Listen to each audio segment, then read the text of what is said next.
اس وقت کو برکت کیوں نہ ملے؟ نبی پاک علیہ الصلوۃ والسلام پر قرآن نازل ہو تو وہ مہینہ رمضان برکت والا ہو جائے، تو جس دن خود نبی پاک علیہ السلام تشریف لائیں وہ دن برکت والا کیوں نہیں ہوگا؟ یہ وہ مہینہ ہے، یعنی رمضان مبارک کی عظمت کی بات کرتے ہوئے نزول قرآن دلیل کے طور پر پیش کیا جا رہا ہے۔ اس رمضان کی عظمتوں کی دلائل میں سے بڑی دلیل کیا ہے کہ اس کے اندر قرآن نازل ہوا ہے۔ تو ربیع الاول کی عظمتوں کے دلائل میں سے ایک دلیل یہ ہوگی کہ اس میں صاحب قرآن تشریف لائے۔ نسبتوں کی وجہ سے میں نے جیسے پہلے عرض کیا کہ دن اور رات اسی طرح ہیں۔ یہ جو آپ کے آبزرویٹری والے ہیں ان سے جا کر پوچھیں، آج کل جو سورج نکل رہا ہے وہ کوئی اور سورج ہے، باقی دنوں میں جو سورج نکلتا ہے وہ کوئی اور ہوتا ہے، رات کو جو چاند نکلتا ہے وہ کوئی اور قسم کا چاند ہوگا یا پہلا ہی ہے؟ تو بتائیں گے وہ پہلے والے چاند ہے۔ چاند بھی پہلے والا ہو، سورج بھی پہلے والا ہو، دن بھی پہلے والے ہوں، راتیں بھی پہلے والے، لیکن برکت مختلف ہے۔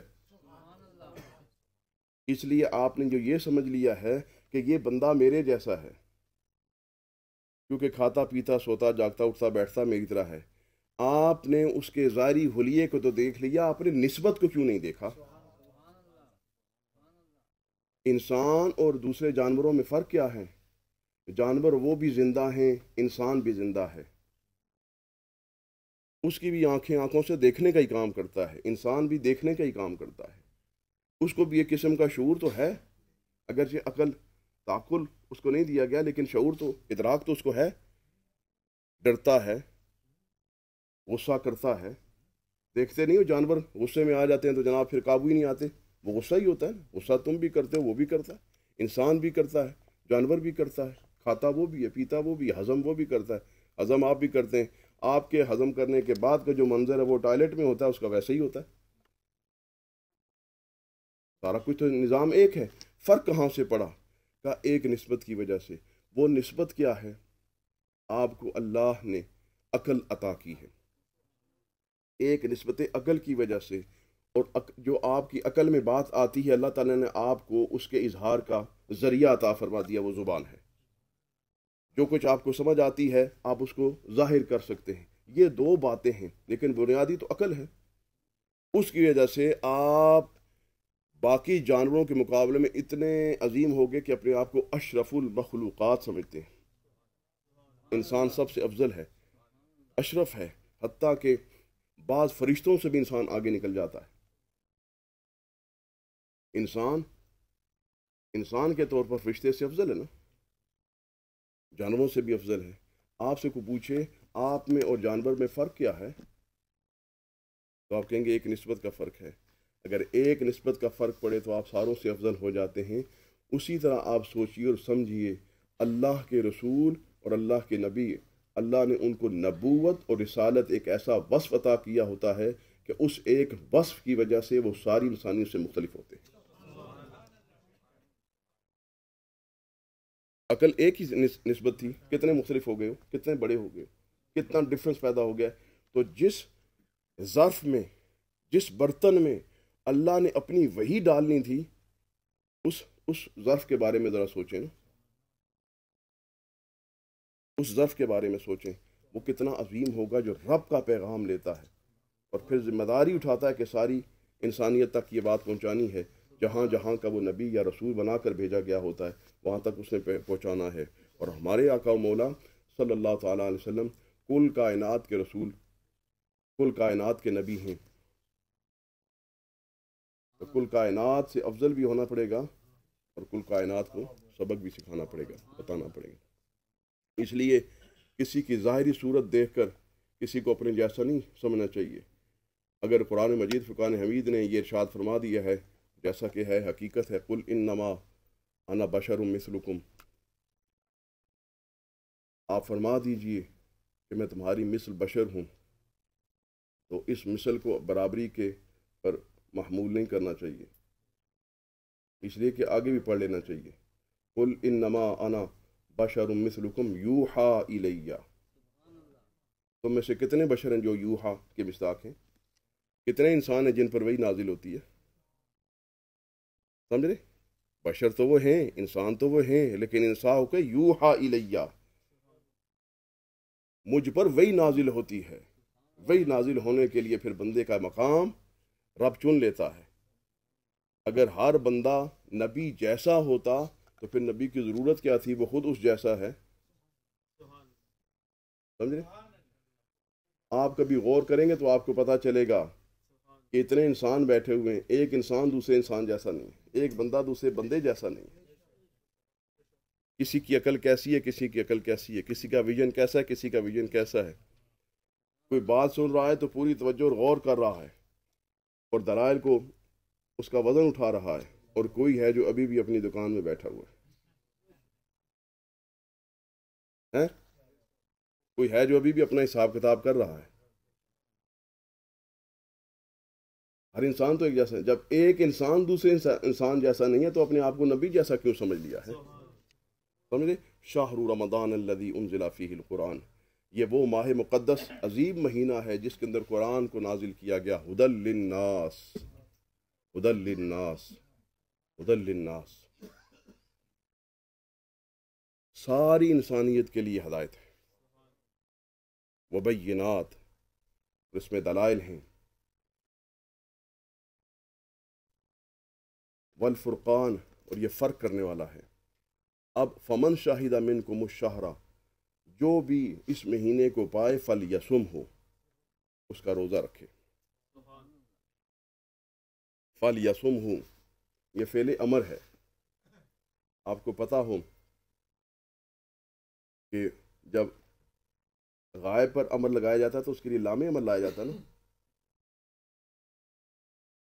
لام لامز لی لایا جاتا ہے، لیکن اس سے پہلے واو آ جائے، فا آ جائے، کوئی جس کے ساتھ ملا کر پڑھا جائے تو پھر وہی لام جو ہے مجزوم ہو جاتا ہے۔ تو یہ جو یہاں پر فل کا یہ جو لام ہے، یہ فعل، یہ لام امر ہے۔ اس نے روزہ رکھنا ہے، فل یسم ہو، وہ روزہ رکھے اس پورے مہینے کا، فل یسم ہو۔ اور روزہ رکھنے کا جو مقصد ہے، لعلکم تتقون، یا ایھا الذین آمنوا کتب علیکم الصیام کما کتب علی الذین من قبلکم لعلکم تتقون، اے ایمان والو تم پر روزے فرض کر دیے گئے اسی طرح جس طرح تم سے پہلے لوگوں پر من قبلکم فرض کیے گئے تھے، لعلکم تتقون، یہ مقصد ہے تاکہ تم متقی بن جاؤ۔ تو روزے کو اس امت کی اسپیشلٹی نہیں سمجھنا کہ اس سے پہلے روزے نہیں تھے، اس سے پہلے بھی ہمارے نبی پاک علیہ الصلوۃ والسلام کی شریعت سے پہلے بھی جتنی شریعتیں گزری ہیں ان میں روزے ہوتے رہے ہیں۔ انبیاء اپنی اپنی امتوں کو روزہ سکھاتے رہے ہیں۔ یہ انسانیت کی ترویج اور جو تہذیب ہے اس کے اندر انبیاء نے تربیت کے لیے جو نظام رکھا ہے اس میں ایک نظام روزہ ہے۔ سمجھے؟ جس آپ ڈاکٹر کے پاس جاتے ہیں، کہتے ہیں شوگر بڑی ہائی ہو رہی ہے، وہ کیا کہتا ہے؟ ڈائٹ ٹھیک کرو، ڈائٹ کرو، یہ کرو، وہ کرو۔ اس طرح انبیاء نے اپنے امتیوں کی ڈائٹ کی سیٹنگ کی، روزہ سیٹ کیا ہے، روزے کا بتایا ہے، اور یہ سارے انبیاء کرام اپنے اپنے فالورز کو یہ طریقہ سکھاتے آئے ہیں۔ لیکن مقصد یہ نہیں ہونا چاہیے کہ میں فٹنس کے لیے روزہ رکھ رہا ہوں، لعلکم تتقون، تاکہ تمہارے اندر تقوی پیدا ہو جائے، تقوی کے لیے ہے۔ بڑی خوبصورت بات، ایک لطیف سا اشارہ کر کے پھر میں آگے چلتا ہوں۔ کما کتب علی الذین من قبلکم، تم پر بھی روزے فرض کیے اسی طرح جس طرح کے پچھلی امتوں پر۔ اگر یہاں تشبیہ دیکھی جائے تو دیکھنا پڑے گا سملیرٹی، کما جیسا کہ ان پر، تو سملیرٹی کیا ہے، کس طرح کی ہے؟ ان پر بھی روزے فرض تھے، تم پر بھی روزے فرض ہیں۔ ان پر کس طرح کے روزے فرض تھے؟ ان پر یوں روزے فرض تھے کہ جس وقت مغرب کی نماز پڑھ لیتے، مغرب ہو جاتی، اس کے بعد وہ افطاری کرتے، افطاری کے بعد جس وقت سو جاتے ان کا روزہ شروع ہو جاتا تھا۔ اگر سو گیا ایک دفعہ، اٹھے گا تو اب نہ کچھ کھا سکتا ہے نہ پی سکتا، سحری شہری کا کوئی نظام نہیں ہے۔ رات بھی روزے میں ہے، دن بھی روزے میں ہے۔ کھانے پینے کا نظام مغرب کے وقت ہے، ایک وقت میں ہے، باقی کسی ٹائم پر نہیں ہے۔ اور ابتداءً اسلام کے اندر بھی اسی طرح روزے تھے کہ مغرب کے وقت افطاری کی، کھا پی لیا، اس وقت جس وقت تک جاگ رہے ہو اس وقت تک کھا پی سکتے ہیں، جب سو گئے تو روزہ شروع ہو گیا۔ لیکن کچھ صحابہ کرام سے اس میں کمی بیشی ہو گئی،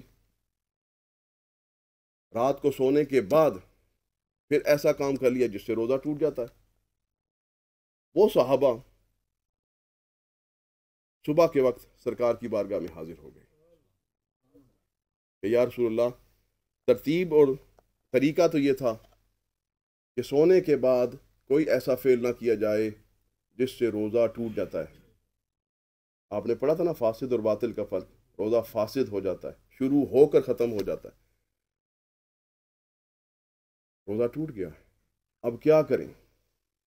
اب کیا کریں؟ نبی پاک علیہ السلام کے صحابہ کا آپ مزاج دیکھیے اور انڈرسٹینڈنگ دیکھیے۔ روزہ اللہ کے لیے رکھا تھا نا، اللہ کے لیے رکھتے ہیں روزہ، روزہ ٹوٹا تو گئے کس کے پاس ہے؟ اب خانہ کعبہ کی جا کے چادریں نہیں انہوں نے پکڑی، مولا کریم روزہ ٹوٹ گیا ہے معافی دے دے، کوئی بات نہیں۔ انہوں نے کہا کہ روزہ ٹوٹا ہے، جس نے رکھوایا اس کے پاس چلتے ہیں۔ یہی یہاں پر یہ آیت وَإِذَا سَأَلَكَ عِبَادِي عَنِّي فَإِنِّي قَرِيبٌ، یہ پڑھ کر سناتے ہیں، کہتے ہیں کہ وَإِذَا سَأَلَكَ عِبَادِي، جب بھی آپ سے میرے بندے میرے بارے میں پوچھیں تو بتائیں فَإِنِّي قَرِيب، میں قریب ہوں، اجیبُ دعوت الداعِ اذا دعانی، پکارنے والے کی پکار کو سنتا ہوں جب بھی وہ مجھے پکارتا ہے۔ تو کہتے ہیں اس وجہ سے نبی کے پاس جانا منع ہے، کیونکہ رب کہہ رہا ہے فَإِنِّي قریب، میں قریب ہوں، میرے پاس آؤ۔ ارے تجھے فَإِنِّي قریب تو نظر آیا، وَإِذَا سَأَلَكَ یہ نہیں آیا۔ انی قریب، میں قریب ہوں، لیکن کس کے قریب ہوں؟ وَإِذَا سَأَلَكَ، جب تیرے منگتے بنے ہوں، سوالی تیرے ہوں، پاس تیرے ہوں، تیرے پاس بیٹھے ہوں، تو فَإِنِّي قریب، پھر میں قریب ہوں۔ آپ کہیں گے نہیں ہر رب تو ہر ایک کے قریب ہے، یہاں اس قربت کی بات نہیں ہو رہی۔ فَإِنِّي قریب، رب تو ہر ایک کے قریب ہے، بتاؤ تم رب کے کتنے قریب ہو۔ قربت دونوں طرف سے دیکھی جائے گی نا، رب ہر ایک کے قریب ہے، لیکن رب کے قریب کون ہے؟ میں یہاں پر بندے کو ایک دم ہو جاتا ہے نہیں دیکھو یہ کوئی عجیب سی بات ہو رہی، رب قریب ہے تو پھر ہم بھی قریب ہی ہیں نا، جو ہمارے قریب ہے ہم اس کے قریب ہی ہوں گے۔ کہنے والا بندہ کہتا ہے جو ہمارے قریب ہے ہم اس کے قریب ہیں نا، وہ ہمارے قریب ہے ہم اس کے قریب نہیں ہیں، یہ یاد رکھیں۔ وہ ہمارے قریب ہے ہم اس کے قریب نہیں ہیں، اس کے قریب ہونے کا رب نے طریقہ حدیث قدسی ہے، بخاری شریف کی حدیث ہے کہ بندہ نفلی عبادت کرتے کرتے تقرب الی عبدی بالنوافل، بندہ نفلی عبادت کرتے کرتے میرے قریب ہوتا ہے۔ مولا کریم تو پہلے ہی قریب ہے، اس رب کہہ رہا ہے میں قریب ہوں، تم میرے کتنے قریب ہوں۔ میرے قریب ہونا چاہتے ہو تو نفلی عبادت کا حجم بڑھا دو، جو جتنی نفلی عبادت کرے گا وہ رب کے قریب ہوتا جائے گا۔ اس لیے یہ بات سمجھنی چاہیے کہ اللہ رب العزت ہر ایک کے قریب ہے، لیکن آپ اس کے کتنا قریب ہیں۔ یہاں پر صحابہ کرام رضوان اللہ تعالی علیہم اجمعین وہ نبی پاک علیہ السلام کے پاس کیوں گئے ہیں؟ معاذ اللہ اگر کوئی گناہ ہو گیا تھا، گناہ کے لیے سرکار نے توبہ بتائی ہے، توبہ اور پوچھتے کہ روزہ ٹوٹ جائے اب کیا کرنا ہے؟ توڑا نہیں ہے، ٹوٹ گیا ہے۔ ٹوٹنے میں اور توڑنے میں فرق ہے، رکھنے اور نہ رکھنے میں فرق ہے، یاد رکھیے۔ ایک بندہ رات کو نیت ہی نہیں کرتا روزہ نہ رکھوں گا، یہ نیت کرتا ہے کہ کل روزہ نہیں ہے، اور ایک بندہ روزہ رکھ کے توڑتا ہے، ان دونوں میں زمین اور آسمان کا فرق ہے۔